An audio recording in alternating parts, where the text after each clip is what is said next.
Hola, ¿cómo están los que nos escuchan? Pero también a mi contertulia que tengo a mi mano izquierda. Se escuchó bien raro contertulia, Sí, se ¿verdad? escuchó muy raro.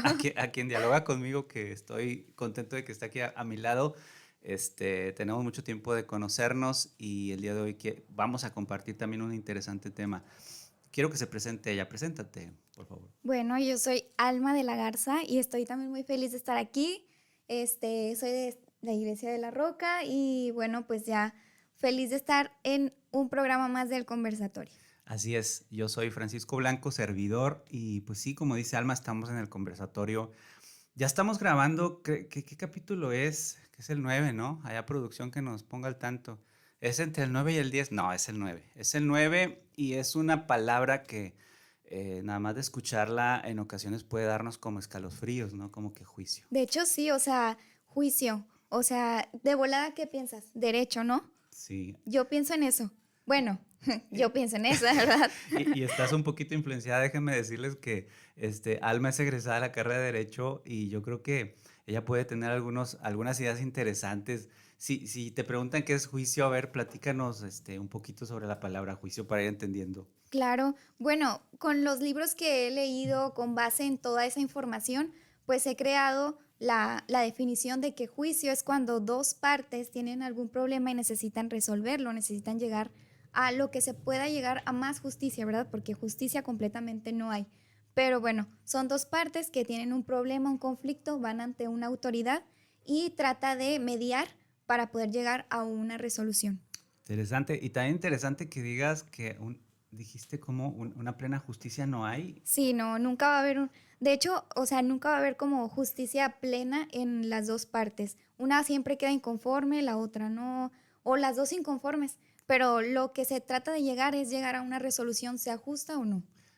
Eso es interesante e importante, sobre todo en la cosmovisión espiritual y cristiana en la que nos gusta charlar acá, porque nosotros apelamos a otro nivel que está fuera de nuestro sistema y le llamamos sistema a nuestra rol como seres humanos. Nosotros como cristianos nos gusta pensar como que desde afuera de ese sistema, es decir, hay alguien que trasciende nuestra realidad como seres humanos y pues ustedes y yo sabemos que ese alguien pues es Dios y vamos a ir como que descubriendo esto.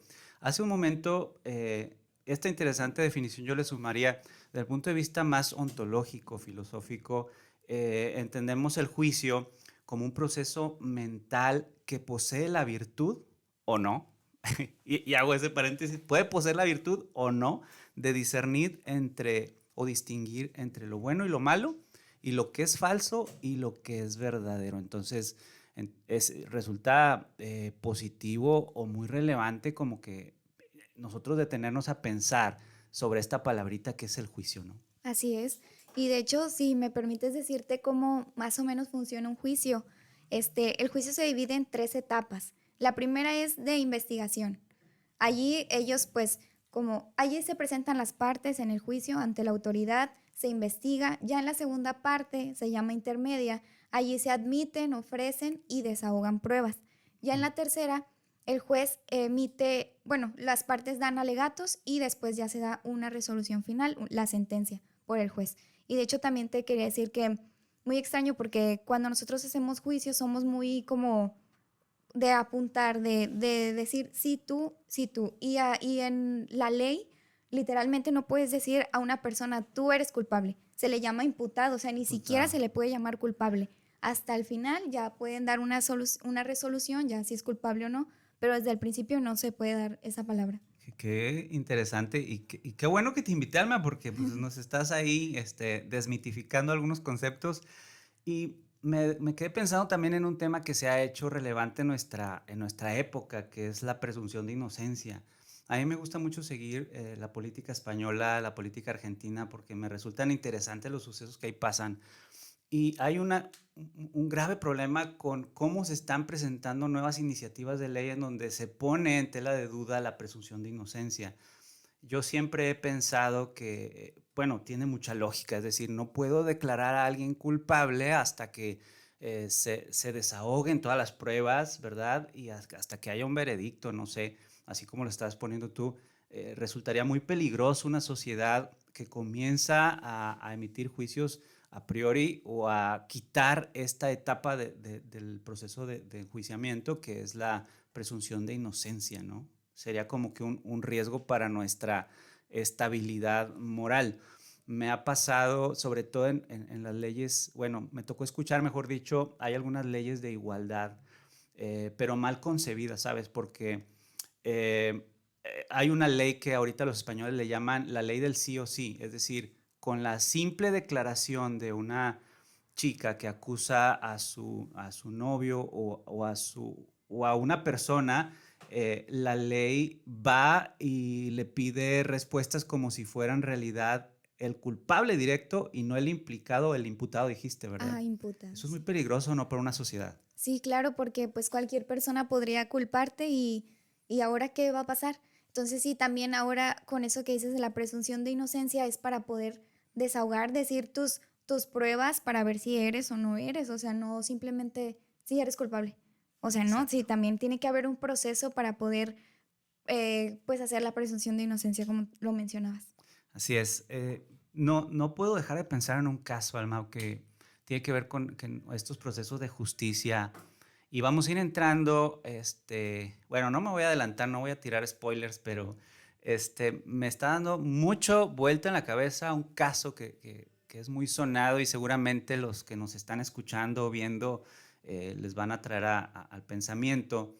Es el caso de un jugador de fútbol iraní que está acusado ahorita a la horca, es decir, está sentenciado a muerte. Pero ahí tenemos un claro ejemplo del fallo de la justicia con la interpretación humana, ¿no?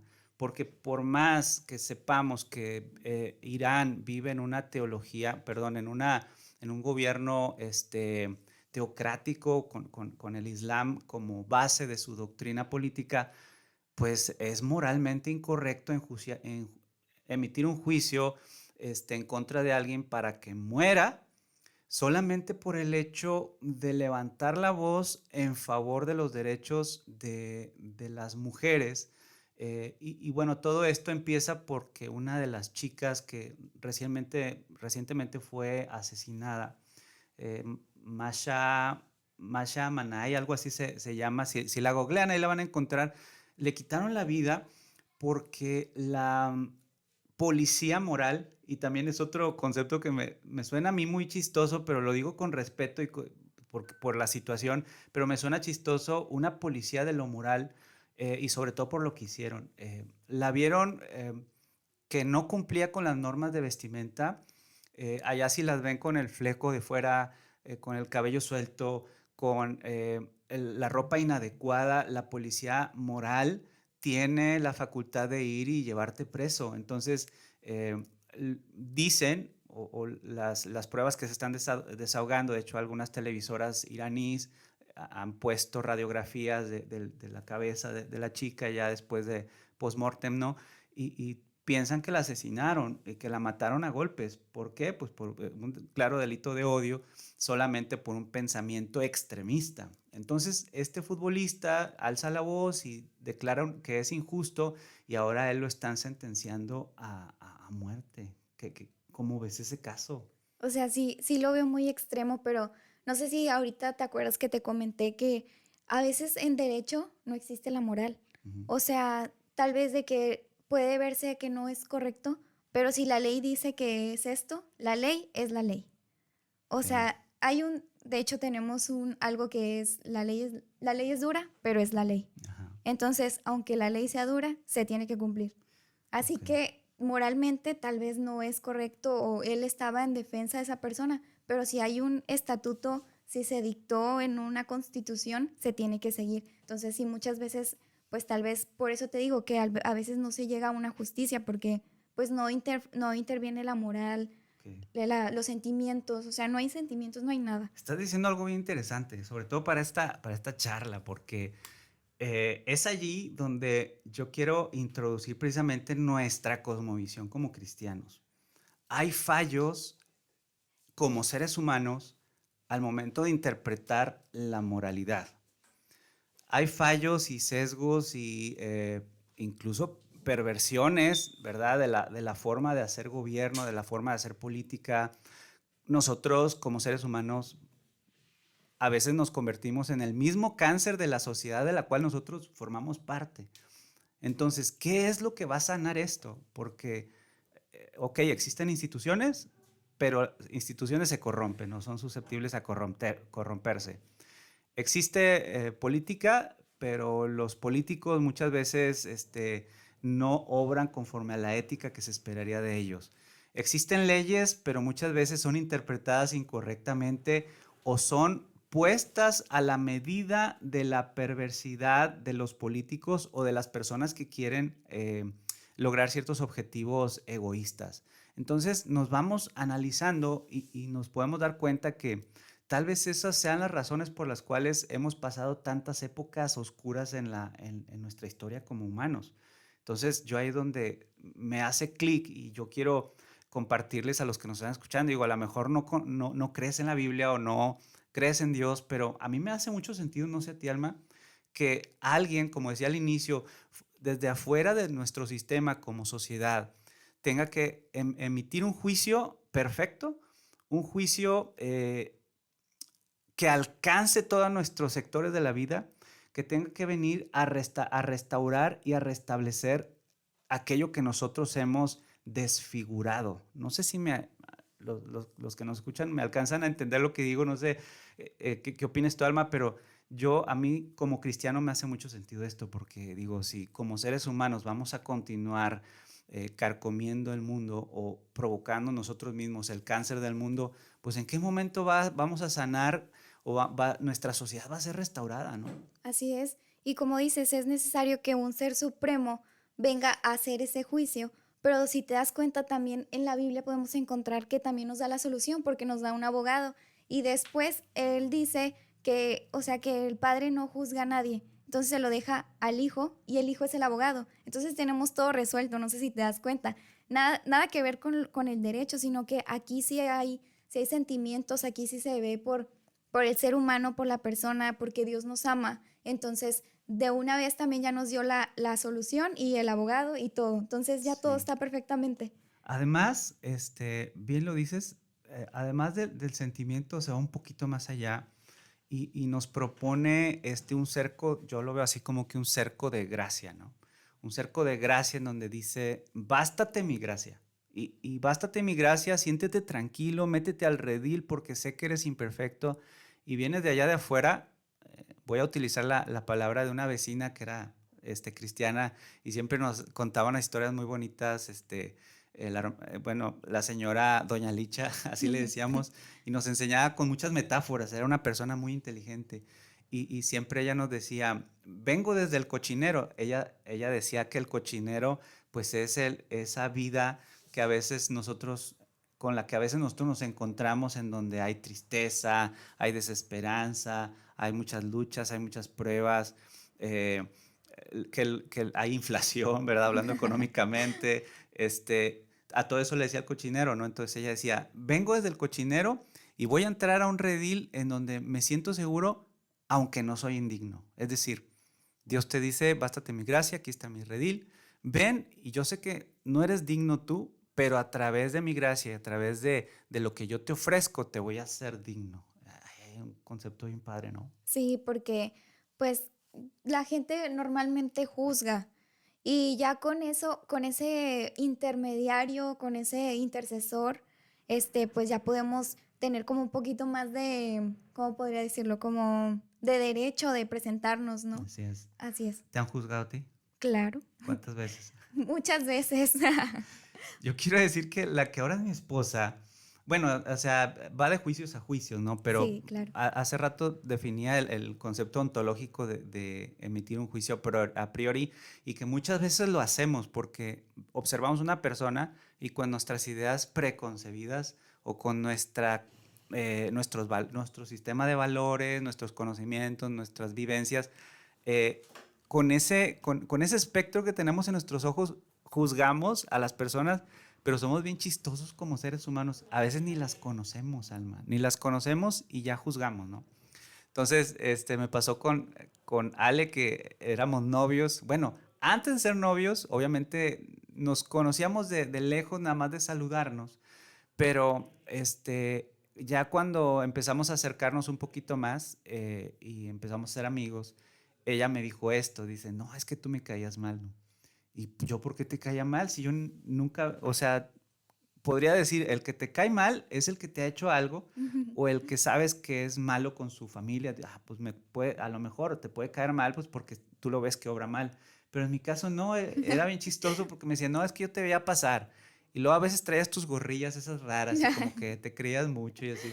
Y pasamos platicando y resulta que ella, pues obviamente, tenía otra concepción de mí, ya después me conoce y pues yo quiero pensar, bueno, puedo afirmar que ahora no opina eso de mí, porque ya estamos casados, ¿no? Pero Claro, ¿cuántas veces no nos pasa eso también a nosotros respecto a otras personas? sí. Yo mucho tiempo fui profesor, de hecho ahorita también sigo siendo profesor, pero ahora con menos carga de docencia. A mí me gustaba mucho hacer algo, Alma, déjame te platico. A mí me gustaba, bueno, hace 10 años que comencé a dar clases, no más, hace como 12 años. Lo que me gustaba hacer, como yo estaba muy jovencillo, más joven de como ahora, me Claro. ven, ¿verdad? Yo llegaba y como me veía jovencillo, sobre todo lo hacía con los grupos de primero, me gustaba llegar al aula y no sabían quién, los chavos no sabían quién era su profesor porque eran de primero y era el primer día de clase y a mí me gustaba mucho sentarme en el aula y no decir yo que era el profesor. Entonces me sentaba como si fuera un alumno Ujú. y empezaba a observar. ¿Y sabes por qué lo hacía? Porque a mí me gustaba identificar, mira, ya está el que habla mucho. Mira, ya está el que tira mucho carro. Mira, ya está el grupito de muchachas que no paran de hablar. Ya está el que no habla, que es bien serio. Y empezaba yo según a analizar, ¿no? Sí. A veces le atinaba, pero lo que quiero decir yo es que en realidad lo que hacía allí era emitir juicios a priori, ¿no? Es decir, hasta cierto punto injusto, ponerle la etiqueta a las personas antes de conocerlos, ¿no? ¿Qué opinas de eso? Sí, de hecho, muchas veces pasa, como te pasó con Ale, también me puede pasar a mí, pero yo investigando noté, que a veces emitimos juicios por supervivencia, Ujú. porque queremos ver quién está enfrente de nosotros, queremos ver cómo lo vamos a tratar, cómo vamos a tratar de llevarnos con él. Es por supervivencia. Otras ocasiones es porque fuimos criados como muy críticos, entonces nosotros nos volvemos críticos con las demás personas. Otra es como falta de autoestima, nos empezamos a comparar, entonces empezamos como a criticar, a decir, esta persona yo creo que es así, pero es para nosotros vernos un poco mejores, ¿no? Pero empezamos a emitir juicios y como tú dices, casi yo creo que la mitad de las veces no es lo que creíamos porque no sabemos lo que la persona estaba pasando. Nosotros lo vemos una vez y con esa vez ya queremos decir, a definirlo. ¿Cómo vas a definir a Y eso es una muy persona? peligroso porque incluso te puedes quitar de tener una amistad que podría ser muy buena por de antemano etiquetarlo. Este es así y así lo etiqueté en mi preconcepto y ahí se queda etiquetado y bye. ¿Y qué tal si ahí tenías un excelente amigo o amiga, verdad? Exacto. Me llama la atención lo que acabas de comentar también en el sentido de que lo hacemos por supervivencia. O sea, y yo lo relaciono con la dinámica social, cómo nos relacionamos con las personas, pero también cómo los tiempos posmodernos nos van llevando a una dinámica que eh, nos presenta como que formas de ser ideales o que empezamos a idealizar eh, cómo deberíamos de encajar y en qué roles y en qué patrones. Me viene a la mente el típico caso de las redes sociales, ¿no? Es decir, las redes sociales, a pesar de que son una burbuja y a pesar de que esa burbuja irreal, que conceptualmente muchos la conocen también como burbuja digital, es totalmente irreal, llegamos a caer en el error de pensar que lo que se habla y lo que se dice y el lenguaje y los símbolos y todo lo relacionado a esa burbuja digital es la vida real y no es así. Entonces empezamos a pretender adecuarnos a los roles y a las formas y a lo que dice esa burbuja. Y estoy hablando de burbuja digital por ejemplo, a quien le gusta cierto tipo de música, que le gusta escuchar ciertos contenidos o podcasts, excepto los que escuchan conversatorio, esos son de otro nivel, ¿verdad? Esos son otro nivel. No, pero a veces nos pasa y nos encerramos en burbujas digitales y pensamos que esa es la realidad. Ay, es que yo tengo que encajar aquí, en esta forma de vestir, en esta forma de actuar, en esta forma de hablar, porque también bien chistoso se generan Sí, subculturas dentro de esa burbujita y tú piensas que es tu realidad, pero acá afuera hay todo un mundo que te está esperando para que lo vivas. Fíjate hasta dónde nos lleva el tema de emitir juicios. sí, o sea, como tú dices, las apariencias, o sea, queremos encajar en un mundo de Instagram en donde nada es real, todo es apariencias. No vas a ver a alguien levantado, una foto de alguien levantado a las 6 de la mañana, no, vas a ver su mejor versión, pero esa mejor versión que estamos viendo no es real. Así es. Y nosotros decimos, esa persona es súper padre porque siempre está bonita, porque siempre, pero realmente no es así. No, hombre, me ha tocado ver cada caso. Pero bueno, retomando ya, es que cada tema nos lleva a desarrollar mucho más. Pero regresando un poco al tema del juicio, hay un versículo que a mí me gusta y que quiero poner aquí sobre la mesa. Está en Santiago capítulo 2, versículo 12, verso 13. Es que nada más lo apunté aquí, pero se me olvidó poner la cita, pero debe ser ese. Dice, así hablad y así haced, como los que habéis de ser juzgados por la ley de la libertad. Porque el juicio sin misericordia se hará con aquel que no hiciere misericordia. Y la misericordia triunfa sobre el juicio. La ley de la libertad que habla aquí Santiago son los 10 mandamientos. O sea, aquí ya metiéndonos un poco al cristianismo y metiéndonos un poco a esta visión que propuse al inicio de que es nuestra sociedad y es nuestro sistema, ¿verdad? Necesitamos a alguien que desde afuera de nuestro sistema venga y ponga orden, que limpie, restituya, restablezca y nos dé esperanza de que, y vuelvo a citar a doña Licha, de que este cochinero, Sí. porque a veces así es la corrupción, la delincuencia, todos aquellos que merecen un juicio, este, y que muchas veces no lo tienen o es un juicio que merecen o que no merecen, venga alguien de afuera y establezca un criterio moral, ahora sí, y aquí es donde yo también antepongo el argumento moral para la existencia de Dios, es decir, el hecho de que si la moral existe es porque existe un Dios.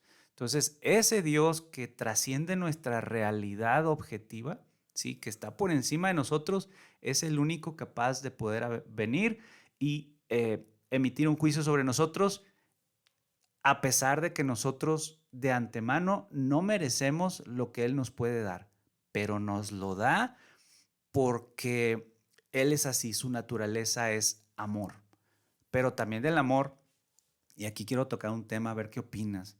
Además del amor y la misericordia, también es juicio. Es decir, Dios sí juzga.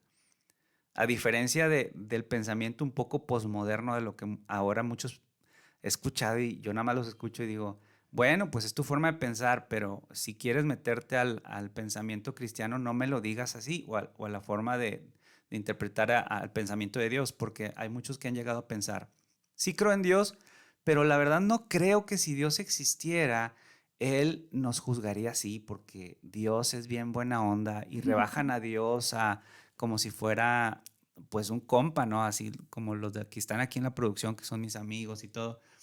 Dios es nuestro amigo, pero Dios está dentro de su entorno solemne. Y Dios es misericordioso y es amor, es amistad en su más pura expresión, pero también es juicio. A veces se nos olvidaría que no existen declaraciones en la Biblia como apartados de mí, obradores de maldad.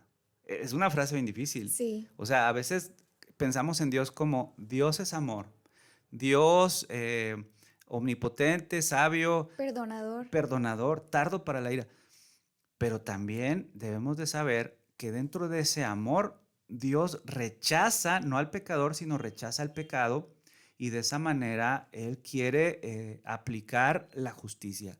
y la justicia es, pues, el mismo pasaje que está, me parece, en Mateo 25, del 31 en adelante, que dice que va a llegar un momento, como lo hace el pastor con las ovejas del lado derecho y los cabritos del otro lado, y sí existe un Dios bíblico que dice a los cabritos del lado izquierdo: nunca os conocí, apartados de mí. Es decir, cuidado con idealizar a un Dios que está en nuestros pensamientos como humanos, pero no está en la Biblia, porque no, es que Dios es bueno, no te preocupes, si ya eres salvo, siempre vas a ser salvo. No, Dios, al que ama, emite un castigo, emite un juicio, existirá un juicio, porque si no, esto no terminaría. Es necesario que haya el desahogo de esas pruebas para que haya un veredicto. Pero como dijiste tú al inicio, tenemos una gran ventaja, que tenemos al Hijo, que es Jesús, como nuestro abogado, pero también como nuestro juez, ¿no? ¿Qué Así opinas de es. eso? Pues estoy totalmente de acuerdo que necesitamos ya, se necesita un juicio para poder llegar a una resolución.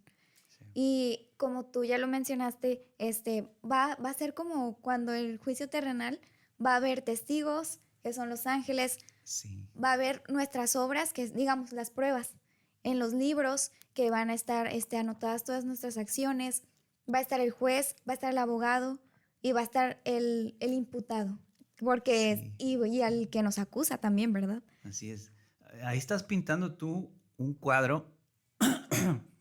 A los que nos escuchan, no es reduccionista, porque alguien a lo mejor de esos que son muy, muy haters, está siendo muy reduccionista. No, está sintetizando un cuadro muy, muy padre de lo que en realidad sucede.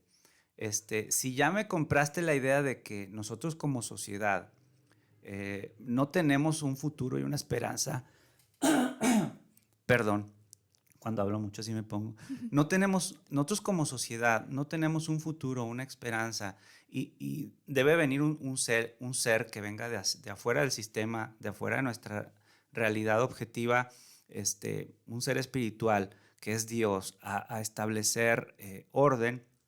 Si ya al menos te has puesto a pensar en eso, ahora es importante que pensemos en cómo lo va a hacer. Y la Biblia pone el cuadro que tu alma acabas de describir.